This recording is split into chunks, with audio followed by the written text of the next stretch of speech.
Hello everyone, welcome back to our class. So जल्दी से start करते हैं अपनी क्लास।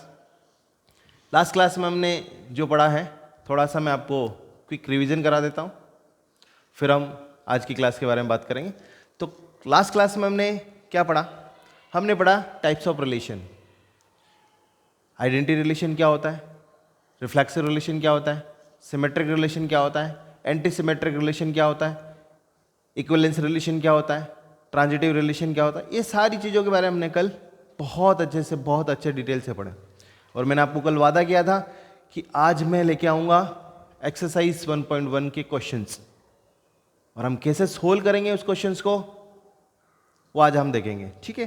दूसरी चीज़ आपको मैं दो कंसेप्ट और बताना चाह रहा हूँ कि रिलेशन, टाइप्स ऑफ रिलेशन के जो क्वेश्चंस हैं उनको करने के लिए हमारे पास दो मेथड हैं। पहला मेथड रोस्टर फॉर्म मेथड, दूसरा है लैंग्वेज फॉर्म मेथड। मतलब कब कौन सा मेथड लगाना है ये हमें डिसाइड करना है। तो मैं आपको थोड़ा सा बताना चाहता हूं कि कौन सा मेथड कब लगाते हैं। सबसे बेस्ट मेथड है हमारा लैंग्वेज मेथड। कुछ भी नहीं करना है, लैंग्वेज मेथड एक बार समझ में आ जाएगा तो डेफिनेटली आप उसमें खेलोगे, मार्क्स लाओगे। कुछ भी नहीं करना है। और दूसरा जो मेथड है रोस्टर फॉर्म मेथड, उसमें ये मेथड कब लगता है, और ये थोड़ा टिपिकल है क्योंकि थोड़ा लेंदी हो सकता है, लेकिन ये भी है इजी, कोई प्रॉब्लम नहीं है। तो रोस्टर फॉर्म मेथड कब अप्लाई करेंगे? जब सेट जिस पर डिफाइन रिलेशन है वो फाइनाइट है। ठीक है। जब सेट इनफाइनाइट है तो हम उसको, उस रिलेशन को रोस्टर फॉर्म में लिख नहीं सकते क्योंकि बहुत लेंदी जाएगा। कितने हम ऑर्डर पर लिखेंगे, उसके लिए हमें क्या करना पड़ेगा? लैंग्वेज फॉर्म मेथड हम अप्लाई करेंगे। ठीक है। तो आप अब मेरी स्क्रीन पे देख पा रहे होंगे कि एक क्वेश्चन मैंने लिया है, एग्जाम्पल नंबर 1। ये आपकी एनसीईआरटी का ही क्वेश्चन है, एग्जाम्पल नंबर 1। क्या कह रहा है question? Let capital A be the set of all students of boys school. Show that the relation R in A given by R equal to A comma B. A is a sister of B is empty relation, and R dash A comma B, the difference between heights of A and B is less than 3 meters is universal relation. यहाँ पर दो question हैं, question एक है लेकिन इसको हम दो तरीके से, यानी कि दो क्वेश्चन इसमें प्रूव करेंगे। ठीक है। पहला, तो इसको कैसे सॉल्व करेंगे तो मैं सॉल्यूशन आपको बता रहा हूं।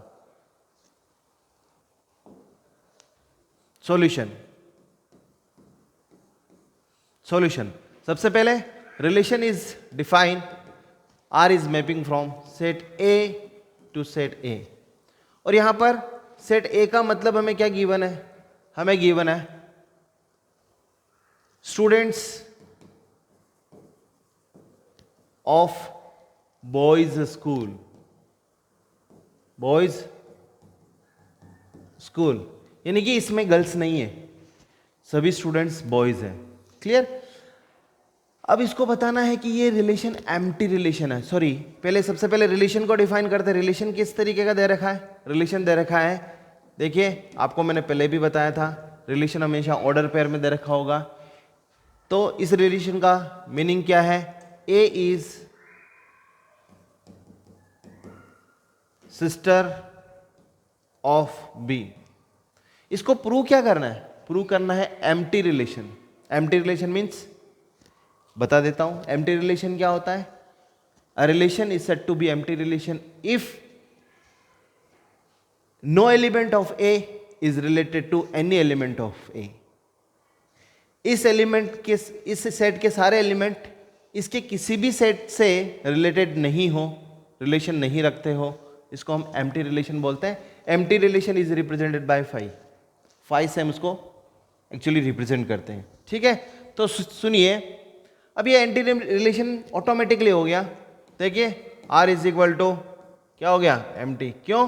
क्योंकि क्या, किस तरीके की डेफिनेशन दे रखी है? A is sister of B. तो ब्रदर और सिस्टर के लिए क्या चाहिए? एक बॉयज चाहिए, एक गर्ल चाहिए, लेकिन यहां पर सेट ए किसका सेट है? ऑल बॉयज का है, तो यहां पर सिस्टर अवेलेबल नहीं है। दैट इज इसका कोई भी एलिमेंट इसके कोई भी एलिमेंट से रिलेशन नहीं रखेगा, दैट इज एम्प्टी रिलेशन।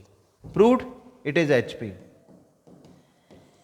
अब सेकंड रिलेशन हमें क्या किधर रखा? R dash.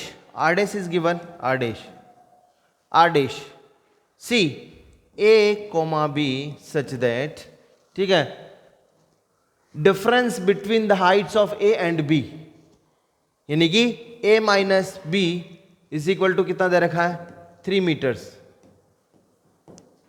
3 मीटर्स दे रखा है। इस तरीके का ये रिलेशन हमें गिवन है। हमें इसको क्या प्रूव करना है? It is a universal relation. So universal relation के बारे में आपको बताता हूं।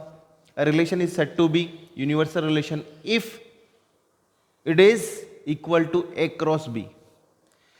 क्योंकि रिलेशन क्या होता है? Relation is a subset of A cross B. यदि ए क्रॉस बी के सारे एलिमेंट जिस रिलेशन में आ जाते हैं, उस रिलेशन को क्या बोलते हैं हम? Universal relation. तो देखिए आप जितने भी स्टूडेंट्स लेंगे उनकी डिस्टेंस, उसकी जो हाइट का डिफरेंस है, डेफिनेटली क्या होगा? 3 मीटर या 3 मीटर से छोटा होगा, छोटा होगा, 100% छोटा होगा। देखिए इस तरीके का रिलेशन दे रखा है कि a माइनस बी, यानी कि दोनों की हाइट का डिफरेंस डेफिनेटली 3 मीटर से छोटा होगा। इतना बड़ा कोई आदमी होगा ही नहीं। जैसे किसी की हाइट 6 फीट है, उसको मीटर में कन्वर्ट करेंगे, किसी की हाइट 5 फीट है, मीटर में कन्वर्ट करेंगे, उनका डिफरेंस लेंगे तो डेफिनेटली क्या आने वाला? 3 मीटर से छोटा ही आने वाला। करेक्ट? समझ में आ गया आपको? इसके सारे के सारे एलिमेंट इसके सारे के सारे एलिमेंट से कनेक्टेड होंगे, मतलब सारे इसके इस डोमेन में सारे एलिमेंट इसके कोडोमेन के सारे एलिमेंट से कनेक्शन रखेंगे। इसका मतलब क्या हो जाएगा? आर डैश की वैल्यू किसके बराबर आ गई? आर डैश की वैल्यू आ गई ए क्रॉस बी के बराबर। Hence proved. बेटा क्लियर है? चलिए नेक्स्ट क्वेश्चन की ओर बढ़ते हैं। सेकंड क्वेश्चन मैंने लिया है आप ही का सेकंड एग्जांपल। ये क्वेश्चन बहुत बढ़िया क्वेश्चन है। यदि आप इसको समझ आएंगे तो लगभग सारे क्वेश्चंस आप कर लेंगे, बस केवल प्रैक्टिस करने की जरूरत है। ठीक है? So let T be the set of all triangles in a plane. बहुत इंपॉर्टेंट वर्ड है प्लेन। प्लेन बहुत इंपॉर्टेंट वर्ड है, आपको ध्यान में रखना है। ये प्लेन बहुत इंपॉर्टेंट वर्ड है। With a relation T given by r is equal to t1 comma t2, that is t1 is congruent to t2, show that r is equivalence relation। मैंने आपको प्रीवियस क्लास में बताया equivalence relation क्या होता है। एक relation जो reflexive हो, सिमेट्रिक हो और ट्रांजिटिव हो, उस रिलेशन को क्या बोलते हैं अपन? Equivalence relation. So in this question we have to prove the r is reflexive, symmetric and transitive। See ये जो t सेट है यह इनफाइनाइट सेट है, फाइनाइट नहीं है। सो इस क्वेश्चन को हम सोल्व किस मेथड के थ्रू करेंगे? हम लैंग्वेज मेथड के थ्रू सोल्व करेंगे और बहुत आसान भी है। चलिए इसका सॉल्यूशन हम स्टार्ट करते हैं। ध्यान से देखिएगा सॉल्यूशन। सबसे पहले आर एक रिलेशन जो टी सेट से टी सेट पे डिफाइन है, और टी क्या है? टी एक सेट है ऑल ट्रायंगल्स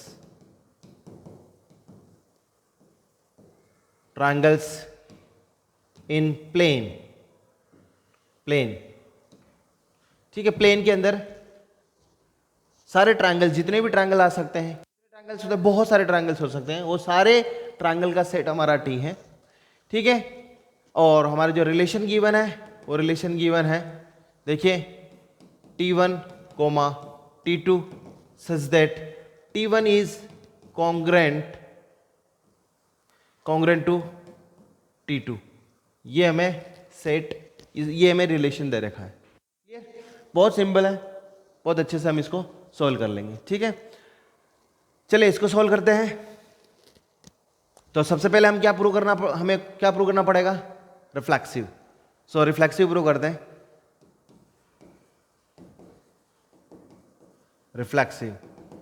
रिफ्लेक्सिव रिलेशन मैंने आपको बताया था, याद करिए रिफ्लेक्सिव रिलेशन क्या होता है कि खुद का खुद में रिलेशन प्रूव करना है। खुद का रिलेशन खुद में प्रूव करेंगे क्या क्या बोलेंगे? रिफ्लेक्सिव। तो हम रिफ्लेक्सिव के लिए क्या करते हैं? लेट करते हैं, एक एलिमेंट लेते हैं, ठीक है। पहला एलिमेंट लिया T1 बिलोंग्स टू T। हमने लेट किया कि भाई T1 के साथ रिलेशन में है। इसका क्या मीनिंग है? डेफिनेटली देखिए, यदि ये ऑर्डर पेयर इस रिलेशन में है, इसका मतलब इस डेफिनेशन को सेटिस्फाई कर रहा है। क्लियर? तो क्या होना चाहिए? T1 is congruent to T1 होना चाहिए। तो कोई भी ट्रायंगल खुद के कॉन्ग्रेंट तो डेफिनेटली होता है। अब यहां पर एक कंफ्यूजन आ जाता है कि कॉन्ग्रेंसी का क्या मीनिंग होता है। 9th क्लास में आपने पढ़ा है कॉन्ग्रेंसी। कॉन्ग्रेंसी का मतलब क्या था? Two figure are said to be congruent figure if their shape and size are same. उसके बहुत सारे रूल्स भी हैं। और ट्रायंगल के बारे में बात करेंगे, दो triangle are said to be, two triangles are said to be congruent if their size and shape are same, और we can say that two figure are said to be congruent figure if they superpose each other like palm. ये दोनों को हम ऐसा रखेंगे, it is a congruent figure. So congruency का मतलब आपको समझ में आ गया कि कोई भी ट्रायंगल खुद के कॉन्ग्रेंट डेफिनेटली होता है। क्यों? क्योंकि कोई ट्रायंगल खुद के शेप और साइज के बराबर होता है। तो क्या हो गया? यहां पर लिख देंगे आर इज रिफ्लेक्सिव। मतलब ये ऑर्डर पेयर इस रिलेशन में आ गया, कोई प्रॉब्लम नहीं है। Next, second, symmetric.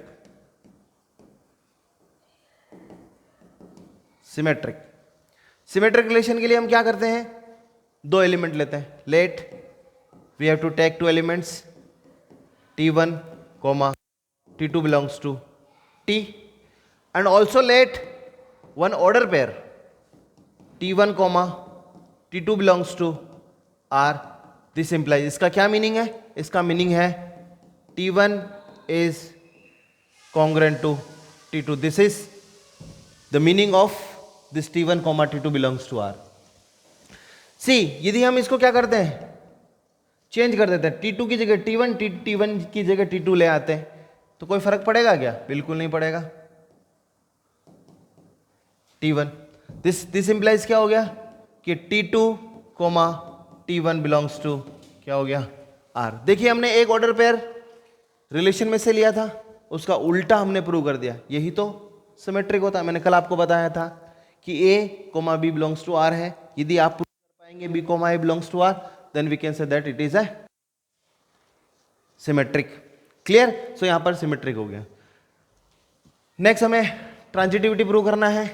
तो देखिए, transitivity third, transitive relation, transitive. So transitive में क्या करेंगे? हम तीन एलिमेंट लेंगे। लेट A,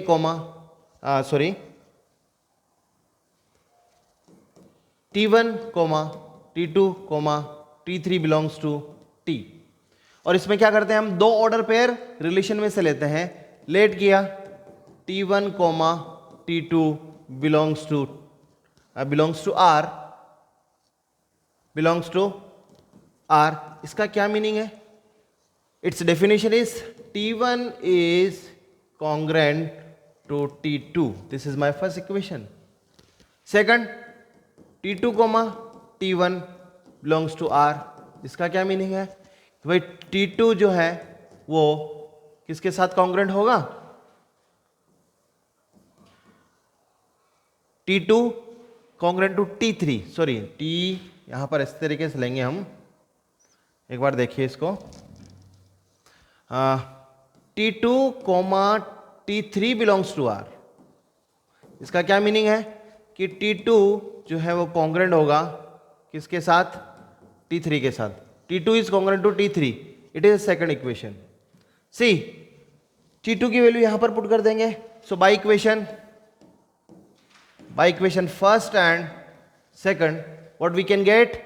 देखिए, T1 is congruent to T3। कैसे? T2 की वैल्यू यहाँ पुट करेंगे तो T3 यहाँ उठ के चली जाएगी। इसका मतलब क्या हो जाएगा, इसको क्या लिख सकते हैं कि T1 comma T3 belongs to R हो गया। देखिए हमने दो ऑर्डर पेयर लिए थे, T1 comma T2 belongs to R, T2 comma T3 belongs to R, then हमने प्रूव कर दिया T1 comma T3 belongs to R। So R is transitive, ठीक है। सो देखा हमने, रिफ्लेक्सिव प्रूव कर दिया, सिमेट्रिक प्रूव कर दिया, ट्रांजिटिव प्रूव कर दिया। सो क्या हो जाएगा, R is equivalence. Clear? So I think आपको समझ में आ गया होगा। नेक्स्ट हम और कुछ क्वेश्चंस लेते हैं। क्लियर?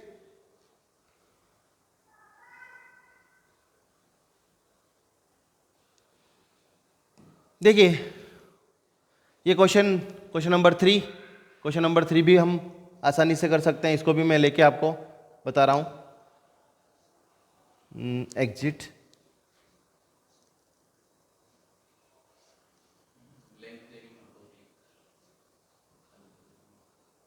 क्रॉप, ओके,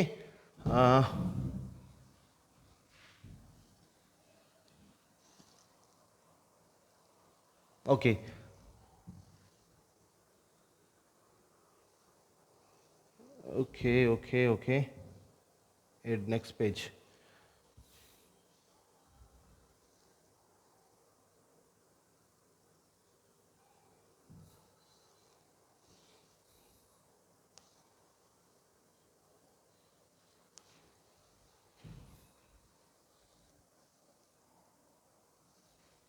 चलिए ये क्वेश्चन हमने लिया, ठीक है। इस क्वेश्चन को हम सोल्व करते हैं, ठीक है।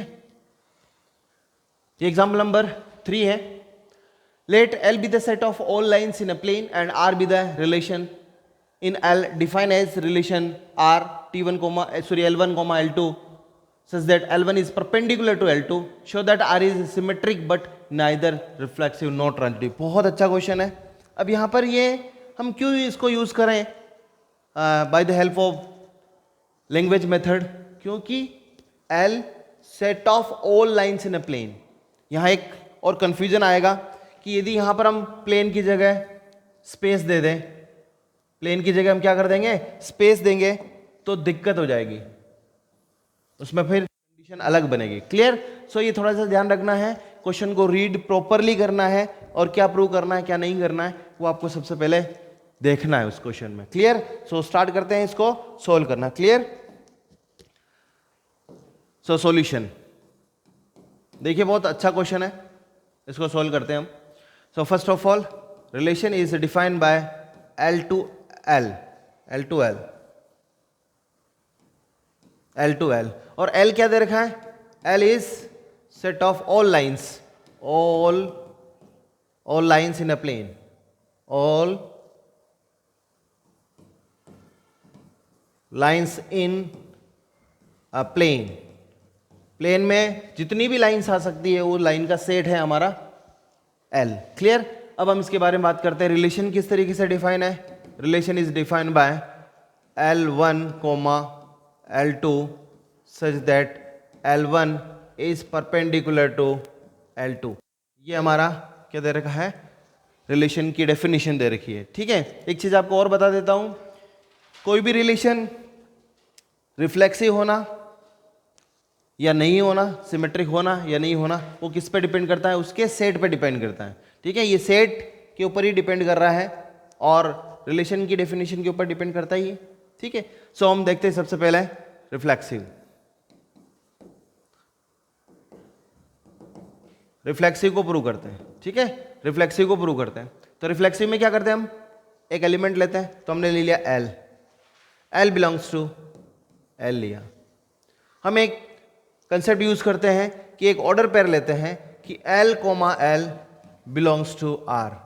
मैंने एक लाइन ली किस सेट में से, L में से, L comma L belongs to R। हम जानते हैं कि कोई भी लाइन, ये लाइन है, is not perpendicular to itself. So हम क्या लिखेंगे कि हमने एक ऑर्डर पेयर तो लिया रिलेशन में से, लेकिन हम उसका खुद में रिलेशन प्रूव नहीं कर पा रहे। क्यों? क्योंकि कोई भी लाइन खुद के परपेंडिकुलर कभी भी नहीं हो सकती। तो हम क्या लिखेंगे कि L is not perpendicular to L।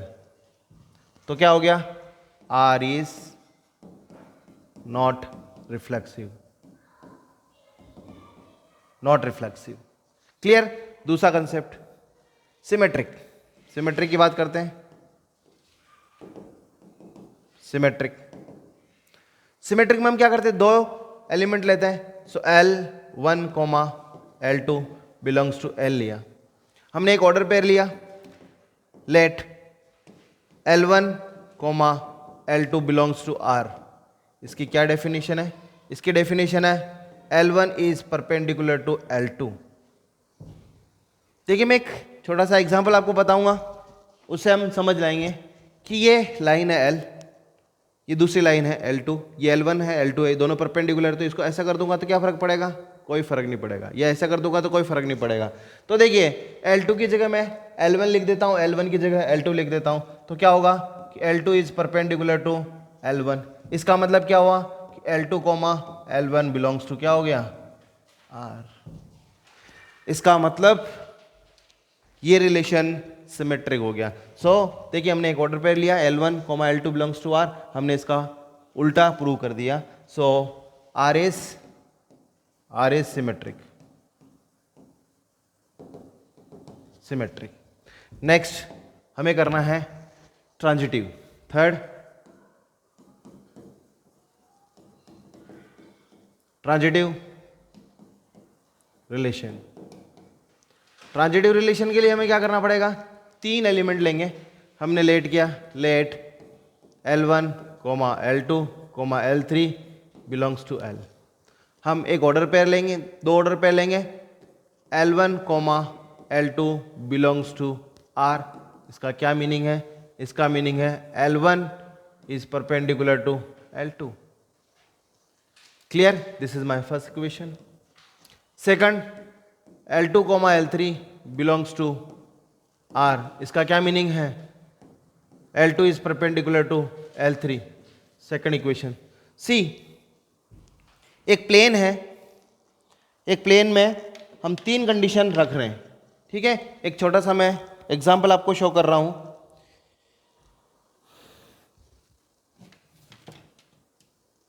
जैसे ये एक प्लेन है, क्या है ये, एक प्लेन। देखिए एक प्लेन, हमने एक ये L1 लाइन ली, दिख रहा है आप सबको, this one is perpendicular to this, L1 is perpendicular to L2, और ये third line L3 is perpendicular to, क्या कंडीशन हुई, it is a parallel. L1 and L3 का क्या रिलेशन हुआ, parallel, because it is in plane. Plane is very important. यदि ये space में होता तो कैसे होता, देखिए स्पेस होता यहाँ पर प्लेन की जगह, तो क्या होता, L1 is perpendicular to L2, L1 is perpendicular to L2, L2 is perpendicular to L3। तो यहां पर क्या कंडीशन बनती, इस तरीके से L1 L3 के साथ, L1 L3 के साथ परपेंडिकुलर हो जाती। लेकिन यहां पर प्लेन है, स्पेस नहीं है। सो दैट इज वाई यहां पर क्या लिखेंगे, this by equation first and second, L1 is not perpendicular to L3, so L1 comma L3 does not belongs to R, so R is not transitive. Clear?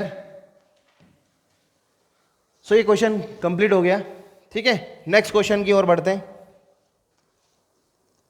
कुछ question और करेंगे। आज मैंने आपको वादा किया था क्वेश्चन ही करेंगे, तो हम क्वेश्चन करेंगे। क्लियर? देखिए बहुत अच्छा क्वेश्चन है, फोर्थ वाला क्वेश्चन।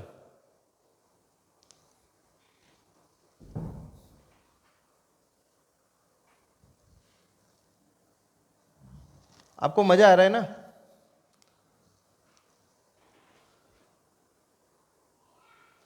बहुत सारे स्टूडेंट्स इस चैप्टर में बहुत कंफ्यूज होते हैं, मार्क्स नहीं आते हैं, टीचर पढ़ा पढ़ा के परेशान हो जाता है, मैं खुद। तो इस वीडियो के माध्यम से, इस वीडियो के थ्रू हम इस चैप्टर को बहुत अच्छे से कर पाएंगे, ठीक है। इस वीडियो को बार बार आप देखिए, आपके सारे डाउट क्लियर हो जाएंगे।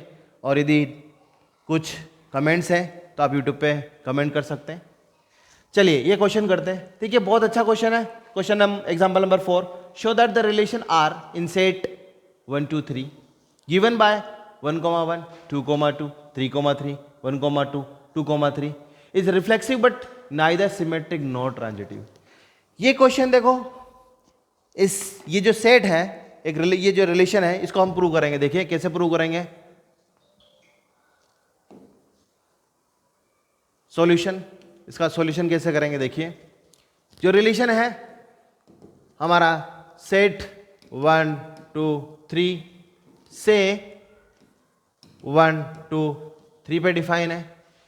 और रिलेशन किस तरीके से डिफाइन है, 1 का 1 में रिलेशन है, 2 का 2 में रिलेशन है, 3 का 3 में रिलेशन है, और 1 का 2 में रिलेशन है। इसी तरीके से 2 का 3 में रिलेशन है। ये रिलेशन दे रखा है। देखिए बहुत सिंपल है। अब मैंने आपको पहले स्टार्टिंग में जब वीडियो स्टार्ट कर रहा था उस समय मैंने आपको एक चीज बताई थी, हम रिफ्लेक्सिव, सिमेट्रिक और ट्रांजिटिव दो मेथड से प्रूव करेंगे। पहला मेथड रोस्टर फॉर्म मेथड और दूसरा language form method. So language form method कहां पर अप्लाई होता है, जहां पर सेट इनफाइनाइट हो। क्लियर, जब सेट फाइनाइट हो तो हम क्या कर सकते हैं, रोस्टर फॉर्म मेथड से भी इसको आसानी से सोल्व कर सकते हैं। और मैंने आपको बहुत अच्छे से समझाया कि लैंग्वेज फॉर्म से किसी भी रिलेशन को सिमेट्रिक, रिफ्लेक्सिव, ट्रांजिटिव प्रूव करना बहुत आसान है। आपको मैंने 2 एग्जांपल करवाए, उसकी मदद से आप देखिए। क्लियर, यहां पर तो सिंपल है। मैंने क्या बताया था, रिफ्लेक्सिव। रिफ्लेक्सिव को कैसे प्रूव करेंगे, देखिए रिफ्लेक्सिव, रिफ्लेक्सिव रिफ्लेक्सिव में क्या होता है, every element of set A is related to itself. तो देखिए 1 का 1 में रिलेशन है, 2 का 2 में रिलेशन है। देखिए 1 का 1 में रिलेशन ये, 2 का 2 में रिलेशन ये, 3 का 3 में रिलेशन ये।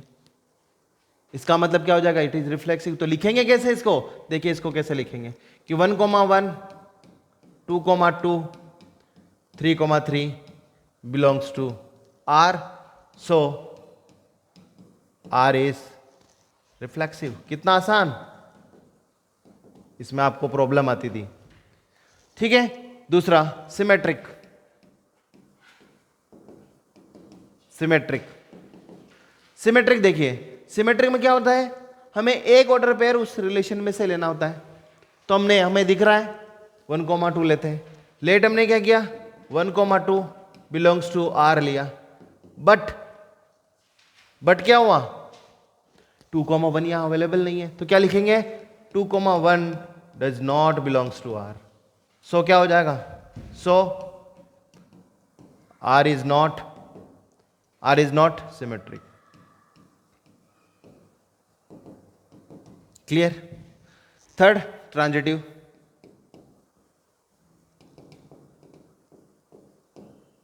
ट्रांजिटिव देखिए बहुत इंपॉर्टेंट कंसेप्ट है ये ट्रांजिटिव वाला। ठीक है, ट्रांजिटिव में क्या करना पड़ता है, हमें 2 एलिमेंट, 2 ऑर्डर पेयर हमें रिलेशन में से लेना पड़ता है। ठीक है, और उसका हमें रिलेशन बताना होता है थर्ड एलिमेंट के साथ, फर्स्ट का थर्ड के साथ बताना होता है। देखिए 1,2 बिलोंग्स टू आर है और 2,3 बिलोंग्स टू भी आर है। लेकिन हम देख सकते हैं 1 का 3 में कहीं रिलेशन इसमें नहीं गिवन है। तो हम क्या लिखेंगे, 1,3 does not belongs to R. So क्या हो गया, R is not transitive. Clear. और कुछ क्वेश्चंस लेते हैं, चलिए।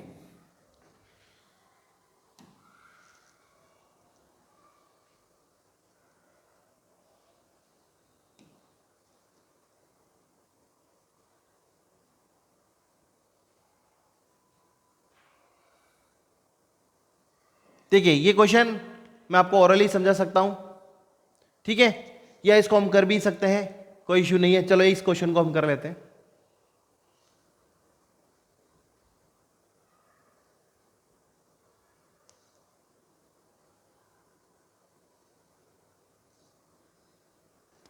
बड़ा क्वेश्चन है।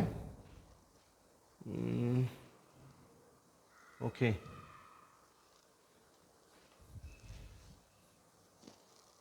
ओके, ये पूरा क्वेश्चन है इसमें।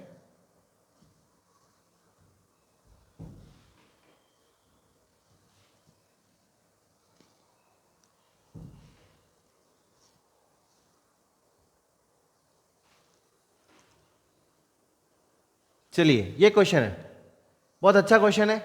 क्या बोल रहा है क्वेश्चन कि let R be the set, R be the relation define in set 1 2 3 4 5 6 7 by R equal to A comma B such that both A and B are either odd or even.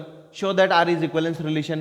Further show that all the elements of the subset 1 2 3 1 3 5 7 are related to each other, and all elements of set 2 4 6 are related to each other, but no element of set 1 2 5 1 3 5 7 is related to 2 4 6. Clear? चलो इस question को हम solve करते हैं. So relation is given by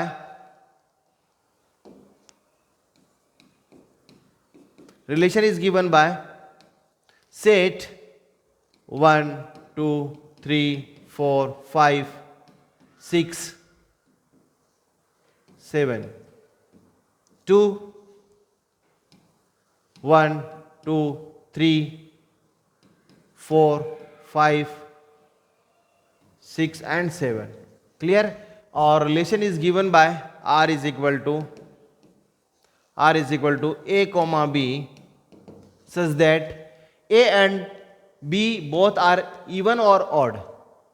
A and B both even or odd. आप बताइए क्या meaning होता है even number? Even number means 2 से डिविजिबल नंबर, और ऑड मीन्स 2 से डिविजिबल नहीं. वो सारे नंबर जो 2 से डिविजिबल होते हैं इवन नंबर, और जो सारे 2 से डिविजिबल नहीं होते हैं वो ऑड नंबर. सो किस तरीके का रिलेशन है? ए और बी का रिलेशन है कि या तो दोनों इवन होंगे तो रिलेटेड होंगे, या दोनों ऑड होंगे तो रिलेटेड होंगे. क्लियर? सो इसको मैंने आपको बोला था कि सेट फाइनाइट है. सेट फाइनाइट है तो हमें क्या करना है? इसको फाइनाइट फॉर्म से करना है, यानी कि रोस्टर फॉर्म से करना है. ठीक है? और यदि सेट इनफाइनाइट है तो सेट बिल्डर फॉर्म यानी कि लैंग्वेज फॉर्म से करना है. तो हम इसको किस तरीके से करें? रोस्टर फॉर्म से करते हैं. चलिए इस रिलेशन का हम रोस्टर फॉर्म बनाते हैं. देखिए 1 का 1 से रिलेशन होगा, 100% होगा, ऑड नंबर है, ऑड नंबर से रिलेटेड होगा. 2,2 रिलेटेड होगा, 3,3 रिलेटेड होगा, 4,4 रिलेटेड होगा, 5,5 रिलेटेड होगा, 6,6 रिलेटेड होगा, 7,7 रिलेटेड होगा. यहाँ से देखिए इसको रोस्टर फॉर्म में लिखते लिखते ही आपको पता चल रहा है कि रिफ्लेक्सिव हो गया. ठीक है? देखिए 1 का किसके साथ रिलेशन होगा? 1 का रिलेशन होगा 3 के साथ. 3 का रिलेशन किसके साथ? 1 का होगा. इसी तरीके से 1 का किसके साथ रिलेशन होगा? 5 के साथ. 5 का भी 1 के साथ होगा. ठीक है? इसी तरीके से 1 का 7 के साथ रिलेशन होगा, और 7 का भी 1 के साथ होगा. इसी तरीके से चलते हैं. बस फिर हम चलते हैं 2 को लेके चलते हैं. 2 का किसके साथ रिलेशन होगा? 4 के साथ. 4 का भी 2 के साथ होगा. ठीक है? और 2 का किसके साथ होगा? 6 के साथ होगा, और 6 का भी 2 के साथ होगा. फिर 2 का किसके साथ होगा? 2 का और किसी के साथ नहीं हो सकता. ठीक है? नेक्स्ट आगे देखते हैं. 3 को लेके चलते हैं. 3 का 1 के साथ हो गया, 3 का 3 के साथ ऑलरेडी हो गया, 3 का 5 के साथ. चलिए 3 का 5 के साथ ले लेते हैं. 3 का 5 के साथ होगा, 5 का 3 के साथ होगा. ठीक है? और 3 का किसके साथ होगा? 3 का 7 के साथ होगा, 3 का 7 के साथ, 3 का 7 के साथ, और 7 का 3 के साथ. इसी तरीके से 4 का किसके साथ? 4 का 2 के साथ, 4 का 2 के साथ, 2 का 4 के साथ हो गया. 4 का और किसके साथ होगा? 4 का 6 के साथ. कहीं हुआ है क्या? नहीं हुआ. तो 4 का 6 के साथ, और 6 का 4 के साथ. क्लियर? 4 का 6 के साथ, 6 का 4 के साथ. देन 5 का 1 के साथ हो गया, 5 का 2 के साथ, 5 का 2 के साथ डेफिनेटली होगा. सो 5 का 2 के साथ ले लेते हैं. नो, 5 का 2 के साथ नहीं होगा, डेफिनेटली नहीं होगा, क्योंकि 5 ऑड नंबर है, ऑड का ऑड के साथ होगा. तो 5 का 3 के साथ कहीं हुआ है? 5 के साथ, 5 का 3 के साथ हो गया, और 5 का 5 के साथ ऑलरेडी हो गया. 5 का 7 के साथ देखते हैं. 5 का 7 के साथ नहीं हुआ, तो 5 का 7 के साथ, और 7 का 5 के साथ डेफिनेटली होगा। देन हम 6 की बात करते हैं, 6 का 1 के साथ नहीं होगा, 6 का 2 के साथ हो गया, ठीक है, 6 का 4 के साथ हो गया, 6 का 4 के साथ हो गया, 6 का 6 के साथ ऑलरेडी हो गया, 6 का 7 के साथ हो नहीं सकता। चलिए नेक्स्ट, 7 का 1 के साथ हो चुका है, 7 का 3 के साथ हो चुका है, 7 का 5 के साथ हो चुका है, 7 का 7 के साथ हो चुका है। तो टोटल कुल मिला के हमने इस पूरे रिलेशन को इस तरीके से डिफाइन कर दिया। आप इस रिलेशन को रोस्टर फॉर्म से देख सकते हैं कि every element of this set is related to itself. तो हम कैसे लिखेंगे इसको, देखिए, तो रिफ्लेक्सिव रिलेशन प्रूव करना, देखिए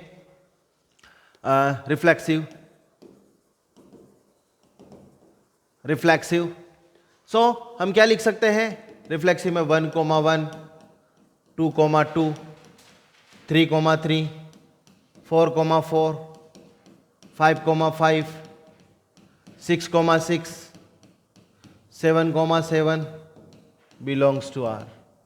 R is reflexive. R is reflexive. Symmetry की बात करते हैं, सिमेट्री की बात करते हैं तो सिमेट्री को देखिए, सिमेट्री को देखिए, इसको वापस आइए, सिमेट्री को देखिए, इसमें कोई भी हम ऑर्डर पेयर लेंगे, 1 का 3 के साथ, 3 का 1 के साथ ऑलरेडी है, 1 का 5 के साथ, 5 का 1 के साथ ऑलरेडी है। कोई भी आप ऑर्डर पेयर लेंगे 100% उसका रिवर्स ऑर्डर पेयर आपको यहीं अवेलेबल हो जाएगा। इसका मतलब क्या हो जाएगा, एक वर्ड लिख देंगे कि 1 का 5 के साथ है, 1,5 belongs to R. This implies 5,1 also, 5,1 also belongs to R. So R is symmetric. Symmetric. Then transitive. Transitive relation के लिए सेम चीज, आप देखिए, ट्रांजिटिव में हमें क्या करना होता है, 2 ऑर्डर पेयर लेने होते हैं। कोई से भी 2 ऑर्डर पेयर लीजिए, कौन सा, ए का बी से रिलेशन, बी का सी के साथ रिलेशन, ऐसे ऑर्डर पेयर हमें लेने पड़ेंगे। तो देखिए यहां पर हम आपको बताते हैं कि 1 का 7 के साथ, 7 का 1 के साथ, देखिए 1 का 1 के साथ अवेलेबल है, ठीक है, 3 का 5 के साथ, 5 का 3 के साथ, 3 का 3 के साथ ऑलरेडी अवेलेबल है, 3 का 7 के साथ, 7 का 3 के साथ, 3 का 3 के साथ अवेलेबल है। और कुछ देखिए, जैसे 4, 6, 6, 4, 4, 4 अवेलेबल है, ठीक है। कोई भी आप ऑर्डर पर इस तरीके के लेंगे तो 100% क्या होगा, ये ट्रांजिटिव रिलेशन शो करेगा। तो हम एक इसको लिखेंगे कैसे ट्रांजिटिव में, हम लिखते हैं सी late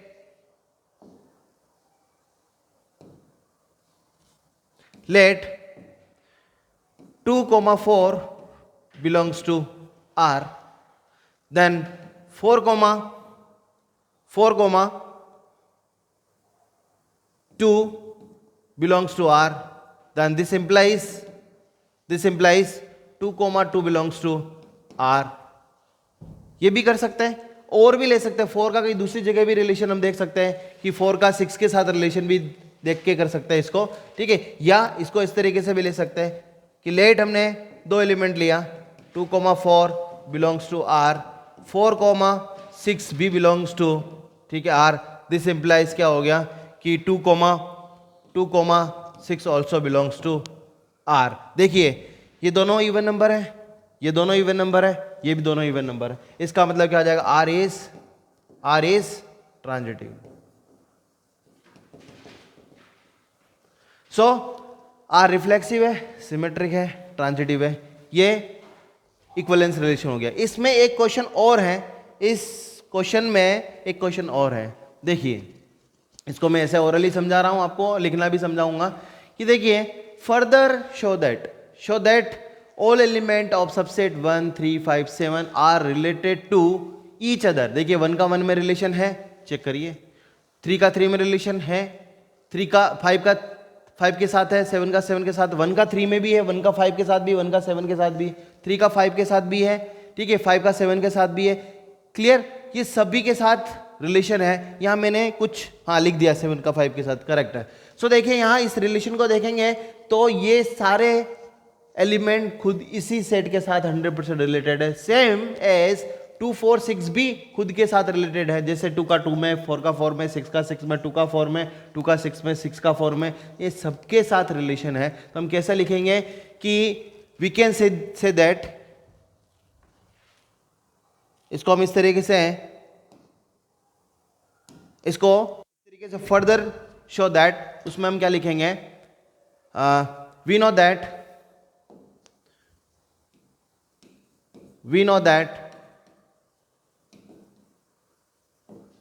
by relation the subset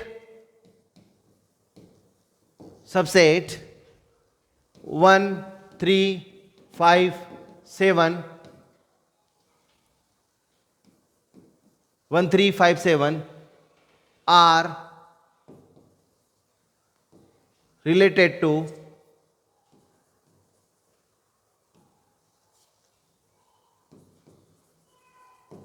related to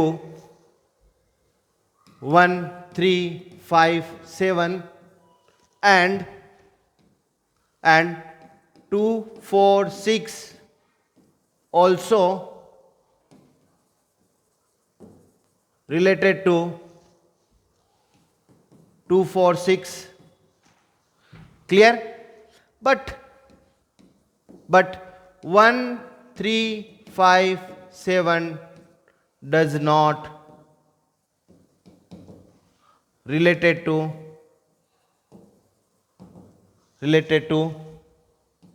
2 4 6, क्योंकि देखिए ये ऑड नंबर है, ये इवन नंबर है।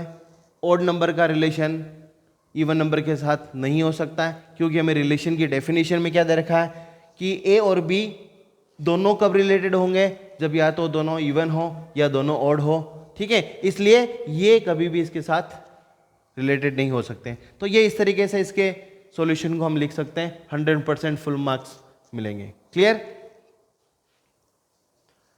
नेक्स्ट कुछ क्वेश्चन और देखें हम।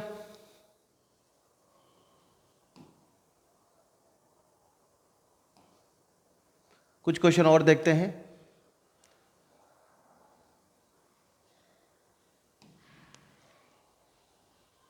देखिए इसमें पूरा थियोरेटिकल लिखा है, मैंने आपको पूरा एक्सप्लेन करके लिख दिया है, ठीक है। चलिए देखिए एक्सरसाइज 1.1 बहुत अच्छे क्वेश्चंस हैं, सिंपल है। ये क्वेश्चंस को करने के लिए बहुत आसान, हम क्या कर देंगे, रोस्टर फॉर्म से इस क्वेश्चन को सोल्व कर लेंगे। देखिए इसका रोस्टर फॉर्म क्या बनेगा, सिंपल है।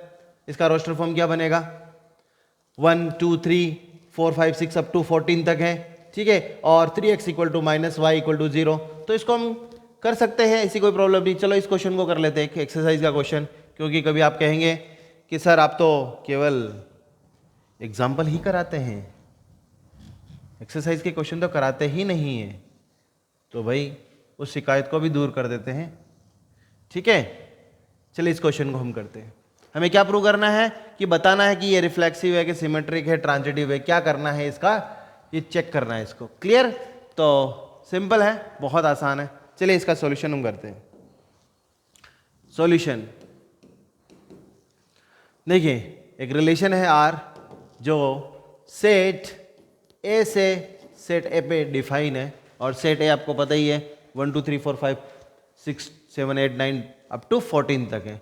और आपका जो रिलेशन है R वो किस तरीके से है, वो है x, y सच दैट ये हो गया 3x minus Y is equal to 0। यदि मैं इसको थोड़ा सा और सोल्व करूं तो ऐसा लिख सकता हूं मैं इसको 3x is equal to Y. तो यदि मैं इसको रोस्टर फॉर्म में रिप्रेजेंट करता हूं तो कैसे लिखूंगा, मैं x की वैल्यू पुट करूंगा, y मेरा ऑटोमेटिक आ जाएगा, ठीक है। सो देखिए मैंने x की वैल्यू 1 पुट करी, y कितना आ गया, 3 आ गया। मैंने x की वैल्यू 2 पुट करी, y मेरा आ गया 6। x की वैल्यू मैंने 3 पुट करी, मेरा y आ गया 9। मैंने x की वैल्यू 4 पुट करी, है ना, y मेरा आ गया 12। बेटा ये कहाँ से आ रहा है, सिंपल है। x की वैल्यू 1 पुट करी यहाँ पर, तो 1 इंटू 3 3 हो गया। 2 पुट करी, 2 इंटू 3 6 आ गया, लाइक दैट। क्लियर? हमने 5 पुट करी तो 5 पुट नहीं कर सकते हैं, क्योंकि x और y दोनों कहां से बिलोंग कर रहे हैं? इस सेट से बिलोंग कर रहे हैं। भाई x तो है हमारे पास 5, लेकिन जब y आएगा वो कहां मैप होगा? वो कहीं मैप नहीं होगा, क्योंकि 5 3 15 होता है, तो ये ऑर्डर पेयर नहीं आएगा। समझ में आया? चलिए अब इसको आसानी से देख सकते हैं। मैंने क्या बताया रिफ्लेक्सिव के लिए? देखो रिफ्लेक्सिव, रिफ्लेक्सिव, रिफ्लेक्सिव की डेफिनेशन क्या है? डेफिनेशन पे जाना पड़ेगा। रिफ्लेक्सिव की डेफिनेशन क्या है? रिफ्लेक्सिव की डेफिनेशन है हमारी, रिफ्लेक्सिव की डेफिनेशन है कि every element of set A is related to itself. खुद का खुद में रिलेशन होना चाहिए। देखिए 1, 1 does not belongs to R. R is not reflexive, R is not reflexive. Clear? Reflexive नहीं। देखो कहां दिख रहा है आपको? 1 का 1 से रिलेशन नहीं दिख रहा है, इसका मतलब रिफ्लेक्सिव नहीं है। Clear? Next symmetric. Symmetric, symmetric का मतलब देखिए 1 का 3 में है तो 3 का 1 में होना चाहिए, नहीं है तो क्या लिखेंगे? 1, 3 बिलोंग्स टू आर, बट क्या हो गया? This implies 3, 1 does not belongs to R. Clear?